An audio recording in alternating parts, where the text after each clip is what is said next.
Bonjour à tous. Aujourd'hui, on lit l'avant-dernière nouvelle du livre de Maurice Leblanc, l'agence Barnett et compagnie. Ici. Un livre qui met en vedette Arsène Lupin, qui se présente sous le nom de Jim Barnett et qui est propriétaire de l'agence d'enquête, l'agence Barnett, bien sûr. Allons-y pour le chapitre 7, c'est-à-dire la 7e aventure. Gants blancs, guêtres blanches. Bichou sauta de son taxi et se précipita dans l'agence comme un ouragan. « Ah, ça c'est gentil !» s'écria Barnett qui accourut. « On s'est quitté froidement l'autre jour, et j'avais peur que tu ne fusses fâché. Alors quoi, tu as besoin de moi? »« Oui, Barnett. » Barnett lui secoua vigoureusement les mains. « Tant mieux. Mais qu'y a-t-il donc? Tu es tout rouge, tu n'as pas la scarlatine? »« Ne ris pas, Barnett.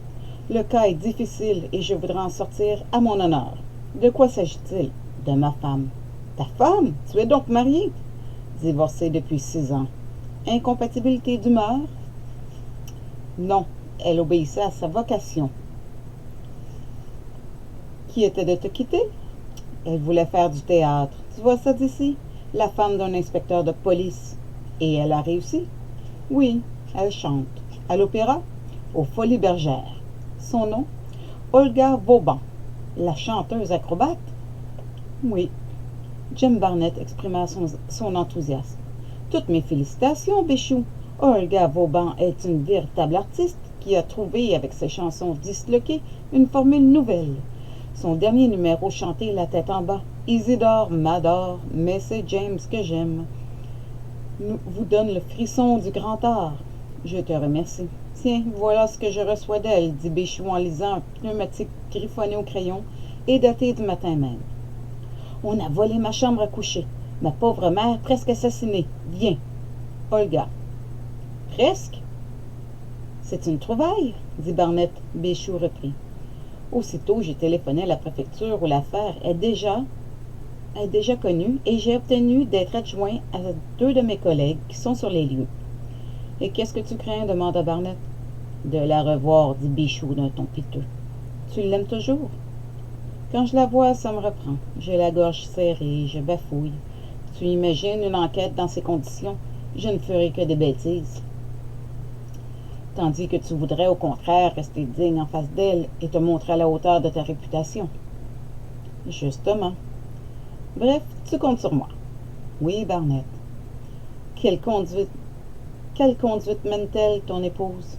Irréprochable. N'était sa vocation, Olga sera encore Madame Bichou. Et ce serait dommage pour l'art, dit gravement Jim Barnett qui prit son chapeau. En quelques minutes, ils atteignirent une des rues les plus calmes et les plus désertes qui avoisinaient le jardin du Luxembourg. Olga Vauban occupait le 3e et dernier étage d'une maison bourgeoise dont les autres fenêtres du rez-de-chaussée étaient pourvues de barreaux de fer. Un mot encore, dit Bichou.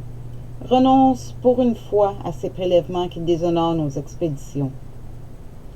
Ma conscience, objecta Barnett. Laisse-la tranquille, dit Bichou, et pense à la mienne et aux reproches qu'elle me fait. Me crois-tu capable de dévaliser Olga Vauban? Je te demande de ne dévaliser personne. Même pas ceux qui le méritent? Laisse à la justice le soin de les punir, Barnett soupira. C'est bien moins drôle. Mais enfin, puisque tu le désires. Un agent de police gardait la porte. Un autre restait dans la loge avec le couple des concierges. Que l'aventure avait fâcheusement remué. Bichou apprit que le commissaire du quartier et que 2 agents de la sûreté sortaient de la maison, et que le juge d'instruction avait fait une enquête sommaire.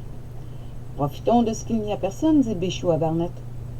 Et tout en montant, il expliquait. C'est ici une ancienne demeure où l'on a conservé les habitudes d'autrefois. Par exemple, la porte reste toujours close, personne n'a la clé, et on ne peut entrer qu'en sonnant. Au premier habite un ecclésiastique, au second un magistrat, et la concierge fait leur ménage. Quant à Olga, elle vit l'existence la plus respectable entre sa mère et 2 vieilles bonnes qui l'ont élevée. On leur ouvrit.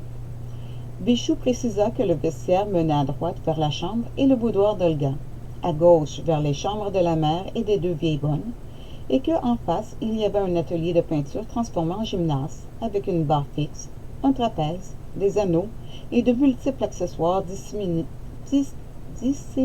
parmi les fauteuils et les canapés. À peine furent-ils introduits dans cette salle que quelque chose tomba d'en haut, de la verrière par laquelle le jour pénétrait. C'était un petit jeune homme qui riait et secouait au-dessus d'un délicieux visage une tignasse de cheveux roux et bourriffés. Sous son pyjama serré à la taille, Barnett reconnut Olga Vauban. Elle s'écria aussitôt, avec des intonations faubouriennes. « Tu sais, Béchou, maman va très bien. Elle dort, ma chère maman. Quelle veine! » Elle piqua une tête qu'il adressa sur ses deux bras tendus, les pieds en l'air, et elle chanta d'une voix de contralto émouvante et enrouée. « Isidore m'adore, mais c'est James que j'aime. »« Et je t'aime bien aussi, mon brave Béchou, » dit-elle en se relevant. « Oui, c'est chic à toi d'être venu si vite. »« Jim Barnett, un camarade, » présenta Béchou, qui essayait de tenir bon, mais dont l'œil humide et des tics nerveux trahissaient le désarroi.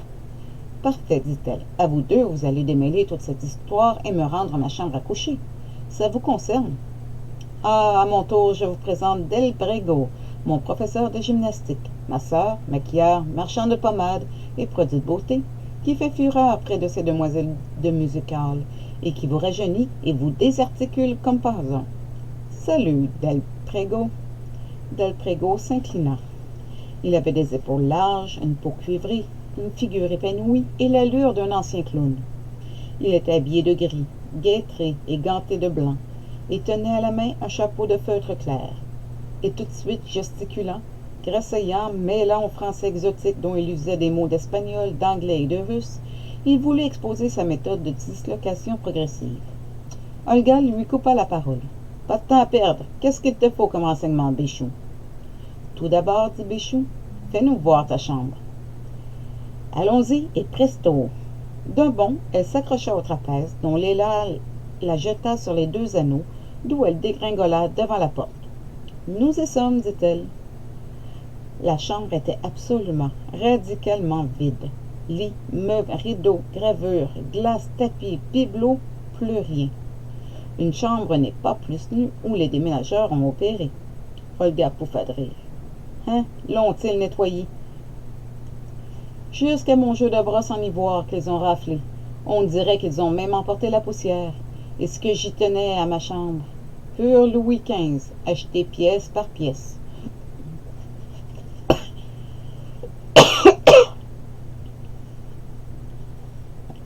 Pardon.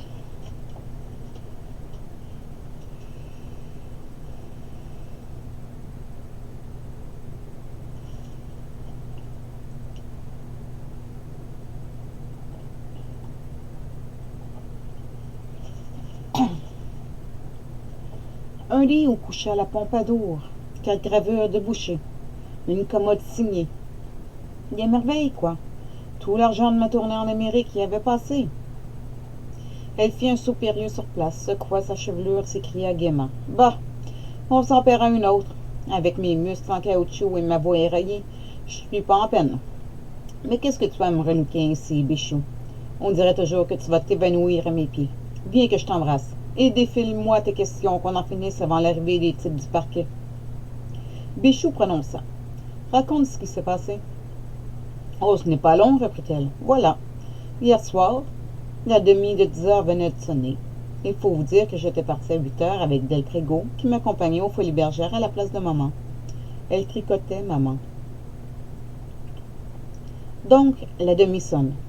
Tout à coup, un peu de bruit, du côté de ma chambre. Elle y court. À la lueur d'une lampe électrique qui s'éteint aussitôt, elle avise un homme qui démonte le lit et un autre qui lui dégringole sur la tête et la renverse, tandis que le premier l'encapuchonne d'un tapis de table. Alors il déménage la pièce, l'un d'eux descendant les meubles au fur et à mesure. Maman ne bouge pas, ne crie pas. Elle entend une grosse auto qui démarre sur la rue. Et puis elle tourne de l'œil, de sorte que, fit Bichou, quand tu es revenu des Folies Bergères, j'ai trouvé la porte d'en bas ouverte, la porte de cet appartement ouverte et maman évanouie. Tu penses, mon ahurissement. Et les concierges? Je m'excuse, je vous reviens dans quelques secondes.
Bon, ça me permet de voir qu'il ne faut pas que je déplace la caméra pendant un tournage.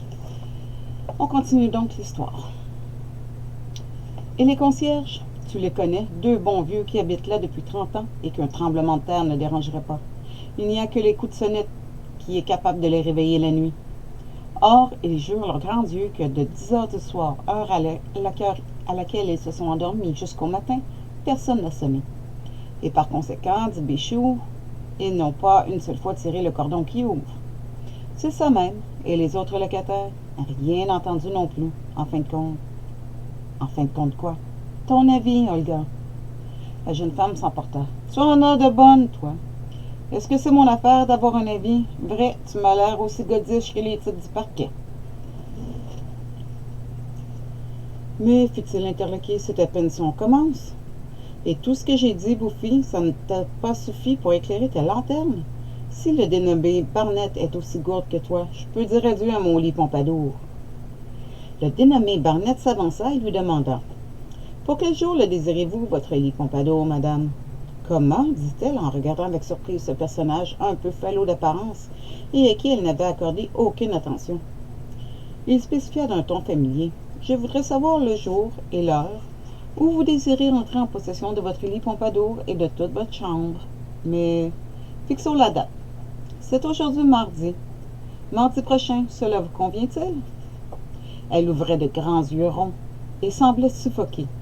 Que signifiait cette proposition insolite? Plaisanterie ou fanfaronnade? Et tout à coup, elle pouffa de rire. En voilà un rigolo. D'où l'as-tu sorti, ton copain Béchou? Eh bien non, tu sais, il y en a de l'estomac, le dénommé Barnett. Une semaine. On dirait qu'il l'a dans sa poche, mon lit Pompadour.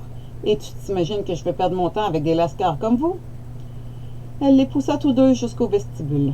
Allons décamper et qu'on ne vous revoie plus. Je n'aime pas qu'on se paie ma tête. Quelle farceur que ces cocos-là. La porte de l'atelier fut refermée bruyamment sur les deux cocos. Béchou, désespéré, gémit. Il n'y a pas 10 minutes qu'on est arrivé. Tranquillement, Barnett examinait le vestibule, tout en posant quelques questions à l'une des vieilles bonnes. Quand ils eurent descendu l'escalier, il entra dans la loge des concierges, qu'il interrogea également. Puis, une fois dehors, il sauta dans un taxi qui passait et donna son adresse de la rue de la Borde, tandis que Béchou demeurait tout ébaubi sur le trottoir.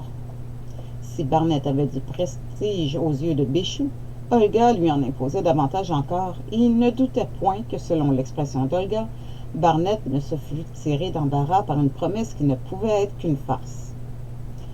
Béchou en eut la preuve le lendemain, quand il se rendit à l'agence Barnett. Dans son fauteuil, les pieds sur son bureau, Barnett fumait. « Si c'est comme ça que tu prends la chose à cœur, s'écria Béchou furieux, nous risquons de patauger ad aeternum. J'ai beau me démener là-bas, les types du parquet n'y fichent goutte. Moi non plus d'ailleurs. On est bien d'accord sur certains points, par exemple qu'il y a impossibilité matérielle, même avec une fausse clé, de pénétrer dans la maison, si on ne vous ouvre pas de l'intérieur. Et comme il n'y avait personne à l'intérieur, que l'on peut soupçonner de complicité, on arrive bien à ces deux conclusions. 1. Que l'un des deux cambrioleurs se trouvait dans la maison dès la fin de la journée précédente et qu'il a ouvert à son complice. 2. Qu'il n'avait pu s'introduire sans être vu par l'un des concierges, puisque la porte de la maison reste toujours fermée. Mais qui est entré? Qui servit d'introducteur? Mystère. Alors, Barnett ne se départit pas de son silence. Il paraissait absolument étranger à l'affaire, et Béchou continuait. On a établi la liste des quelques personnes venues la veille. Pour chacune d'elles, les concierges sont aussi catégoriques. Toute personne entrée et ressortie. Donc, aucun indice. Et le cambriolage, que l'on suit dans ses diverses phases, et qui a été accompli avec des moyens si simples et une telle audace, demeure absolument inexplicable en ce qui concerne son origine même. Alors, qu'en dis-tu de cette affaire? Barnett se détira, sembla revenir à la réalité et prononça « Elle est délicieuse. » Qui? Quoi? Qui est-ce qui est délicieuse? Ta femme. Hein? Aussi délicieuse dans les vies que sur la scène. Une animation, une exubérance, un vrai gamin de Paris. Et avec ça, du goût et de la délicatesse.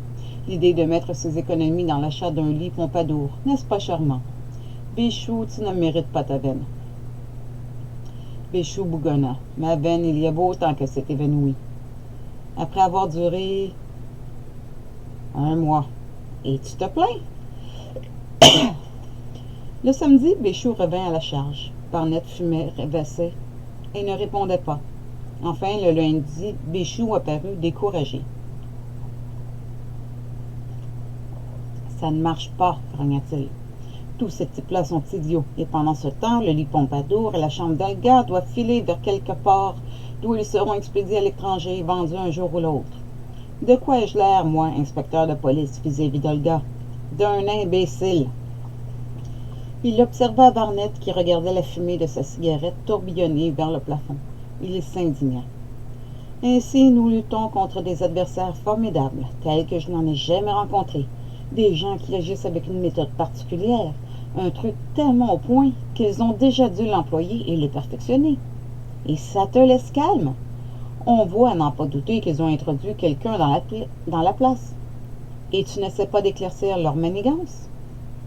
Il y a en elle, dit Barnett, quelque chose qui me plaît plus que tout. Quoi? Fit Béchou. Son naturel, sa spontanéité. Pas de cabotinage. Olga dit ce qu'elle pense, agit selon son instinct et vit selon sa fantaisie. Je te le répète, Béchou, c'est une créature délicieuse. Béchou frappa la table d'un grand coup de poing.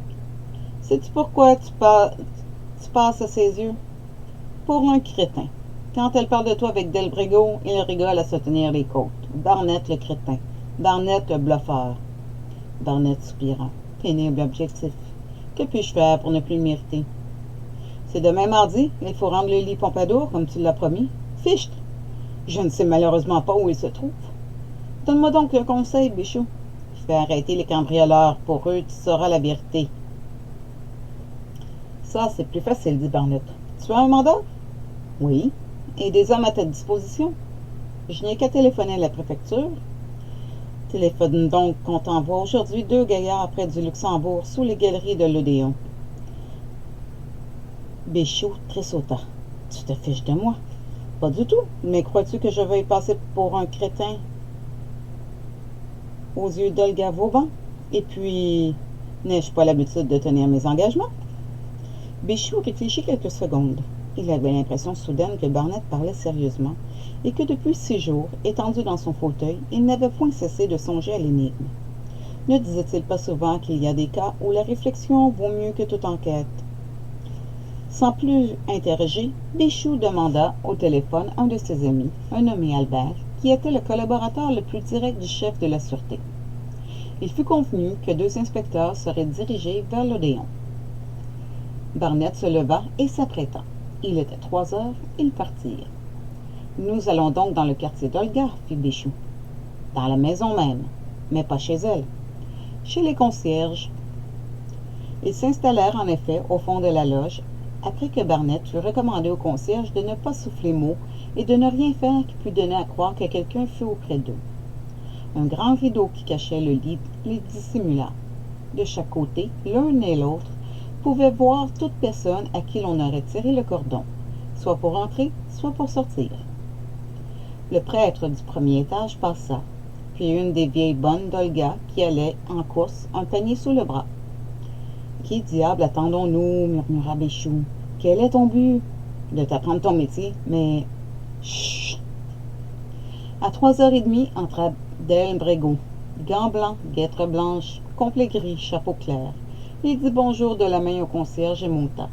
C'était l'heure où commençait la leçon de gymnastique quotidienne.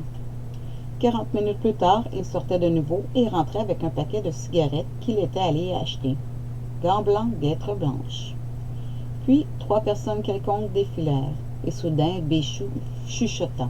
« Tiens, le voilà qui rentre encore pour la 3e fois. Par où donc était-il ressorti? »« Mais par cette porte, je suppose. »« Il me semble que non.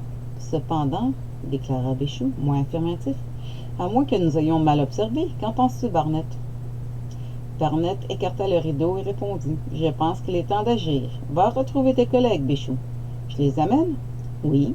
Et toi? »« Moi, je monte.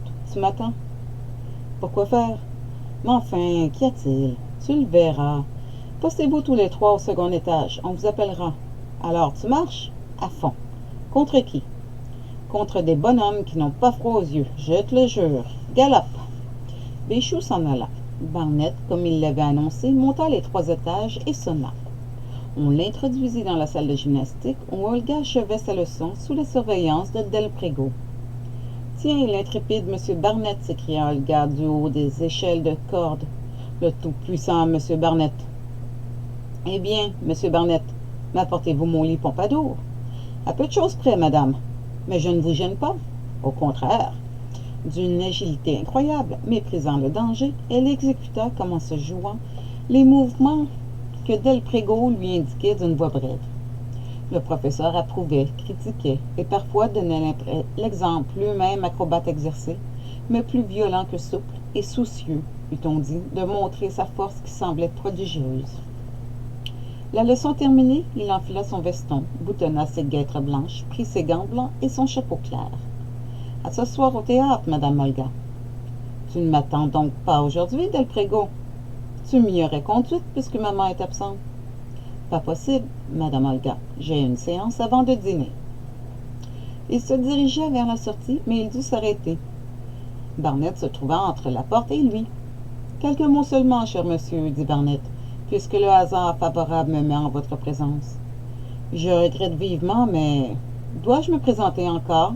Jim Barnett, détective privé de l'agence Barnett et compagnie, un ami de Béchou. » Del Prego fit un pas en avant. « Toutes mes excuses, monsieur, mais je suis un peu pressé. »« Oh, une minute, pas davantage, le temps de faire appel à vos souvenirs. »« À propos de quoi? »« À propos d'un certain Turc. »« Un Turc? »« Oui, qui s'appelle Ben Vali. » Le professeur hocha la tête et répondit. « Ben Vali?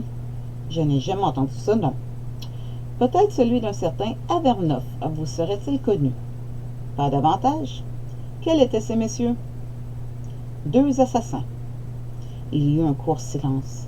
Puis Del Prego dit en riant. « Ce sont des sortes de personnages que je n'aime pas beaucoup fréquenter. »« On prétend au contraire, dit Barnett, que vous connaissiez ceux-là intimement. » Del Prego le toisa des pieds à la tête et mâchonna. « Qu'est-ce que tout cela signifie? Expliquez-vous donc, les charades m'ennuient. »« Asseyez-vous, monsieur Del Prego, nous parlerons plus à l'aise. » Del Prego répliqua par un geste d'impatience. Olga s'était rapprochée des 2 hommes, jolie et curieuse, toute menue dans son costume de gymnastique. « Assieds-toi, Del Prego. Pense donc qu'il s'agit de mon lit Pompadour. »« Justement, dit Barnett, et croyez bien, monsieur Del Prego, que je ne vous propose aucune charade. Seulement, dès ma première visite ici, après le cambriolage, je n'ai pu m'empêcher d'évoquer 2 faits divers dont on a beaucoup parlé dans le temps, et à propos desquels j'aimerais bien connaître votre avis. Quelques minutes suffiront. » Barnett n'avait plus du tout son attitude ordinaire de subalterne. Le ton de sa voix prenait une autorité à laquelle on ne pouvait se soustraire. Olga Vauban était tout impressionnée. Del Prego fut dominé et grognant. « Dépêchez-vous. »« Voici. » Et Barnett commença. Il y a 3 ans, un bijoutier en appartement, qui demeurait avec son père à l'étage supérieur d'un vaste immeuble situé au cœur de Paris, M. Sauroy, était en relation d'affaires avec un certain Ben Vali, lequel, coiffé d'un turban et vêtu d'un costume de turc à culotte bouffante, trafiquait sur les pierres précieuses de second ordre, topaz oriental, perles baroques, amistiques, etc. Le soir d'un jour où Ben Vali était monté plusieurs fois chez lui, le bijoutier Sauroy, en revenant du théâtre, trouva son père poignardé et ses coffrets à bijoux entièrement vides. Or, l'enquête prouva que le crime avait été commis non pas par Ben Vali lui-même, lequel excipa d'un alibi indiscutable, mais par quelqu'un que Ben Vali avait dû amener dans l'après-midi. Il fut du reste impossible de mettre la main sur ce quelqu'un, et non plus sur le Turc. L'affaire fut classée. Vous vous le rappelez? Il n'y a que 2 ans que je suis arrivé à Paris, répliqua Del Prego. En outre, je ne vois pas l'intérêt. Jim Barnett continua. « 10 mois auparavant, autre crime du même genre, dont la victime fut un collectionneur de médailles, M. Davoul, et dont l'auteur avait été certainement amené chez lui et caché par le comte Avernoff, russe à bonnet d'astrakhan et à longue redingote. Je me souviens, dit Olga Vauban, qui était très pâle. Tout de suite, reprit Barnett, j'ai cru apercevoir entre ces deux faits le cambriolage de la chambre Pompadour, non pas une analogie frappante, mais un certain air de famille. Le vol commis aux dépens du bijoutier par l'assassin Benvally et le vol commis aux dépens du collectionneur Davoul avaient été commis par deux étrangers, et grâce à un procédé que l'on retrouvait ici, c'est-à-dire grâce à l'introduction préalable d'un ou deux complices chargés de la besogne. Mais quelle était la caractéristique de ce procédé? Voilà ce que je ne vis pas du premier coup, et voilà ce à quoi je me suis acharné depuis plusieurs jours dans le silence et la solitude. Avec les deux éléments que je possédais, crime Benvally et crime Avernoff, il fallait établir l'idée générale d'un système qui avait dû être appliqué dans bien d'autres circonstances que j'ignorais. « Et vous avez trouvé ?» demanda Olga d'une voix passionnée. « Oui, et j'avoue que l'idée est rudement belle. C'est de l'art, et je m'y connais, de l'art neuf, original, et qui ne doit rien à personne, du grand art. Tandis que la tourbe des cambrioleurs et des assassins agit en sourdine et s'introduit furtivement, on envoie d'avance des complices, ouvriers, plombiers, garçons-livreurs ou autres qui se faufilent dans les maisons. Ceux-là font leur affaire en plein jour, la tête haute. Plus on les voit et mieux ça vaut. Ils pénètrent publiquement dans la maison dont ils sont les familiers et où on a l'habitude de les voir. Et puis au jour fixé, ils en sortent. Et ils entrent de nouveau, et ils ressortent, et ils re-rentrent. Et puis, quand le chef de la bande est à l'intérieur, voilà quelqu'un qui réplique, quelqu'un qui n'est pas celui qu'on a vu aller et venir, mais qui a tellement son apparence que l'on croit que c'est lui. Est-ce admirable? Barnett s'adressa à Delprégo et lui lançait ardemment. C'est du génie, Delprégo. Oui, du génie. Un autre, je le répète, tente le coup en tâchant de passer inaperçu comme un rat d'hôtel, en s'habillant de couleur neutre et d'une manière qui n'attire pas l'attention. Eux, ils ont compris qu'ils devaient se faire remarquer. Si un Russe à bonnet de fourrure, si un Turc à culotte bouffante passe 4 fois le jour dans un escalier, personne ne comptera qu'il est entré une fois de plus qu'il n'est sorti. Or, la 5e fois, c'est le complice qui est entré, et personne ne s'en doute. Voilà le procédé. Chapeau bas. Celui qui l'a imaginé et qui l'applique ainsi est un maître, et je pose en fait qu'un maître de cette envergure ne se retrouve pas 2 fois. Pour moi, Benvally et le comte Avernoff ne font qu'un. Et alors n'est-il pas légitime de se dire que celui-là est apparu une 3e fois sous une 3e forme dans l'affaire qui nous occupe? Russe d'abord, puis ottomane, puis...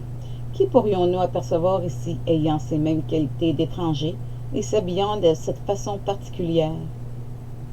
Une pause. Olga avait eu un geste indigné. Elle comprenait tout à coup le but où tendait Barnett depuis le début de ses explications et elle protesta. « Ça, non, il y a une insinuation contre laquelle je me révolte. » Delprégo sourit d'un air indulgent.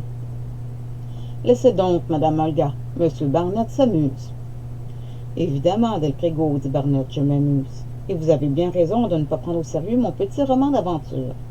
Du moins, avant d'en connaître le dénouement. Certes, je le sais bien. Vous êtes étranger. Vous vous habillez de manière à vous faire remarquer. Gants blancs, guêtres blanches. Certes, vous avez un masque mobile, apte aux transformations, et qui vous aiderait, plus qu'un autre, à passer du russe au turc et du turc au rastakouère. Certes, vous êtes un familier de la maison, et vos multiples fonctions vous appellent ici plusieurs fois par jour. Mais enfin, votre réputation d'honnête homme est inattaquable. Et Olga Vauban, répond de vous.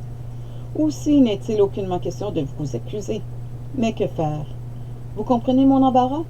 Le seul coupable possible était vous. Or, vous ne pouvez pas être coupable, n'est-ce pas, Olga Vauban? Non, non, dit-elle, les yeux brillants de fièvre et d'anxiété. Alors, qui accuser? Quel moyen employer? Un moyen très simple. Lequel? J'ai tendu un piège.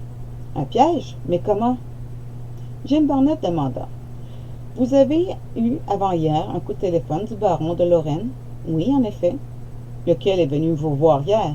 Oui, oui. Et qui vous a apporté un lourd coffret d'argenterie aux armes de la Pompadour. Le voici sur cette table. Le baron de Lorraine, qui est ruiné, cherche à vendre ce coffret qu'il tient de ses ancêtres des Tilleuls, et vous la laisse en dépôt jusqu'à demain mardi. Comment le savez-vous? C'est moi, le baron. Vous avez donc montré et fait admirer cette merveilleuse argenterie autour de vous. Oui. D'autre part, votre mère a reçu de province un télégramme la suppliant de venir auprès d'une sœur malade. Qui vous l'a dit? C'est moi qui ai envoyé le télégramme. Donc, votre mère partit le matin, le coffret placé dans cette pièce jusqu'à demain. Quelle tentation pour celui de vos familiers qui a réussi le cambriolage de votre chambre, de recommencer son coup d'audace et d'escamoter, ce qui est beaucoup plus facile, ce coffret d'argenterie. Olga prit peur subitement et s'écria. Et la tentative a lieu ce soir? Ce soir. Mais c'est effrayant, dit-elle d'une voix tremblante. Del Prego, qui avait écouté sans broncher, se leva et dit. Il n'y a rien là d'effrayant, madame Olga, puisque vous êtes avertie. Il suffit de prévenir la police. Si vous le permettez, j'y vais de ce pas. Oh, fichtre, non, protesta Barnett. J'ai besoin de vous, Del Prego. Je ne vois guère en quoi je puis vous être utile. Comment? Mais pour l'arrestation du complice. Nous avons le temps, puisque le coup est pour ce soir. Oui, mais rappelez-vous que le complice est introduit d'avance. Il serait donc déjà entré? Depuis une demi-heure. Allons donc, depuis mon arrivée? Depuis votre seconde arrivée. C'est incroyable. Je l'ai vu passer comme je vous vois. Il se cacherait donc dans cet appartement? Oui. Où? Barnett tendit le doigt vers la porte. Là, il y a dans le vestibule un placard encombré de vêtements et de robes, où l'on n'a guère l'occasion de pénétrer l'après-midi. Il y est. Mais il n'a pas pu entrer seul. Non. Qui lui a ouvert? Toi, Del Prego. Certes, il était visible depuis le début de la conversation que toutes les paroles de Barnett visaient le professeur de gymnastique et que toutes constituaient des allusions de plus en plus précises. Cependant, la brusquerie de l'attaque fit sursauter Del Prego. Son visage exprima le tumulte des sentiments qui s'entrechoquaient en lui et qu'il avait pu dissimuler jusque-là. Fureur, inquiétude, envie forcenée d'agir. Barnett, devinant son hésitation, en profita pour courir dans le vestibule et pour extraire de son placard un homme qu'il poussa vers l'atelier. « Ah! Ah! » s'écria Olga. « C'était donc vrai! » L'homme, de même taille que Del Prego, était vêtu de gris comme lui et guettré de blanc comme lui. Même sort de visage gras et immobile. « Vous oubliez votre chapeau et vos gants, monseigneur, dit Barnett, qui lui colla sur la tête un feutre clair et lui tendit ses gants blancs. Olga, stupéfaite, s'éloignait pas à pas, et sans quitter des yeux les deux hommes montaient à reculons les degrés d'une échelle. Elle se rendait compte soudain de ce qu'était Del Prego et des dangers qu'elle avait courus près de lui. « Hein, lui dit Barnett en riant, c'est drôle. Ils ne se ressemblent pas comme des jumeaux, mais avec leur stature pareille, leur visage d'anciens clowns et surtout leur accoutrement identique, c'est tout à fait comme des frères. » Les deux complices revenaient peu à peu de leur désarroi. Somme toute, il n'avait en face d'eux qui était fort et puissant qu'un seul adversaire, lequel faisait piètre figure avec sa redingote étriquée et son aspect de petit employé de commerce. Del Prego bredouilla une phrase en langue étrangère que Barnett interpréta aussitôt. « Pas la peine de parler russe, dit-il, pour demander à ton acolyte s'il a son revolver. » Del Prego tressaillit de rage et dit quelques mots dans une autre langue. « Tu joues de malheur, s'exclama Barnett. Je connais le turc comme ma poche. Et puis, j'aime autant te prévenir. Dans l'escalier, il y a Béchou, que tu connais, le mari d'Olga, et deux de ses camarades. Une détonation et ils surgissent. » Del Prego et l'autre échangèrent un coup d'œil.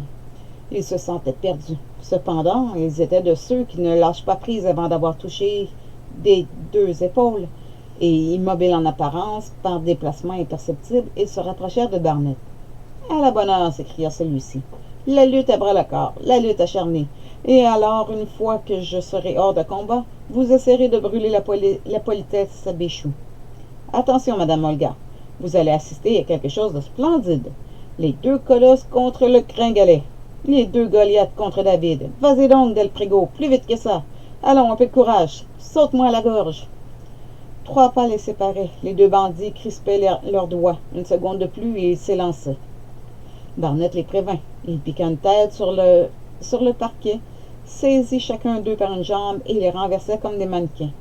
Avant même qu'ils eussent le temps de se défendre, ils sentirent que leur tête était clouée par une main qui leur parut plus implacable qu'un crampon de fer. Ils râlèrent tout de suite. Ils étouffaient. Leurs bras n'avaient plus la moindre force. Olga Vauban, dit Barnett avec un calme surprenant, ayez l'obligeance d'ouvrir, d'appeler Béchou. Olga se laissa tomber de son échelle et courut vers la porte aussi vite que le lui permettaient ses forces défaillantes. Béchou, Béchou, cria-t-elle, et rentra avec l'inspecteur, pleine à la fois d'enthousiasme et d'effroi. Elle lui dit: ça y est, il les a torpillés, à lui tout seul. Si jamais j'aurais cru ça de lui. Tiens, dit Barnett à Béchou, voilà tes 2 clients.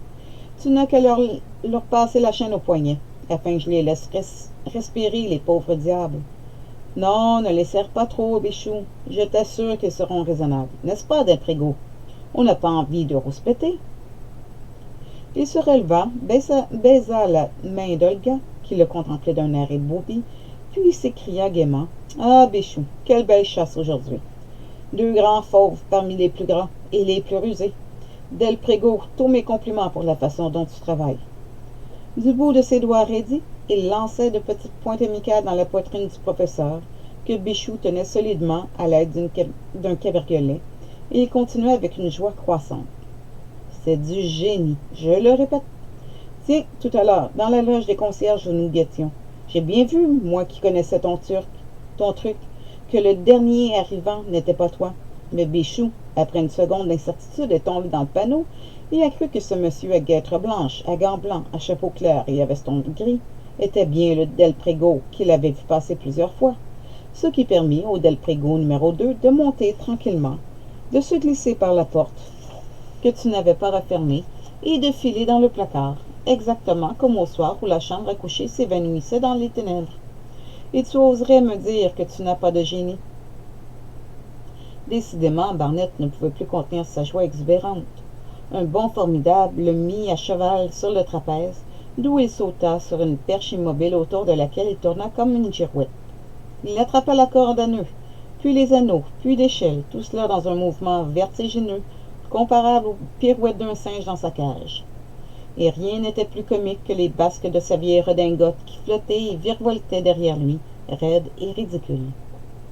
Olga, de plus en plus confondue, le retrouva soudain planté devant elle. « Tâtez mon cœur, jolie dame. Aucune précipitation, n'est-ce pas? Et mon crâne, pas une goutte de sueur. » Il saisit l'appareil téléphonique et demanda un numéro. « La préfecture de police, s'il vous plaît. Service des recherches. À la sûreté. Ah, c'est toi, Albert. C'est moi, Béchou. Tu ne reconnais pas ma voix? N'importe. Préviens que l'inspecteur Béchou a arrêté 2 assassins qui sont les auteurs du cambriolage Olga Vauban. Il tendit la main à Béchou. Toute la gloire pour toi, mon vieux. Madame, je vous salue. Tu as l'air de me faire grise mine, Delprégo. Delprégo bougonna. Je pense qu'il n'y a qu'un type capable de me rouler ainsi.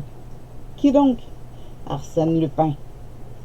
Barnett s'exclama. À la bonne heure, Delprégo. Voilà de la fine psychologie.